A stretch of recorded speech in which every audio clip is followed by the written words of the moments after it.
स्वर्गीय अजित पवारांचं नाव आणि फोटो वापरण्यास कुटुंबाची परवानगी अनिवार्य असेल असं सांगितलं गेलंय।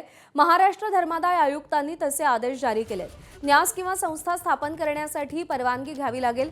पुतळे किंवा स्मारक उभारण्यापूर्वीही कुटुंबियांच्या परवानगीची अट घालून दिली गेलेली आहे। उपमुख्यमंत्री सुनेत्रा पवारांच्या पत्रानंतर धर्मादाय आयुक्तांनी हे आदेश जारी केलेले आहेत।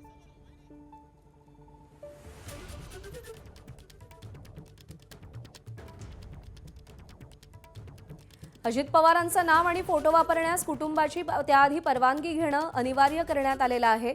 महाराष्ट्र धर्मादाय आयुक्तांनी या संदर्भातले आदेश जारी केलेले आहेत।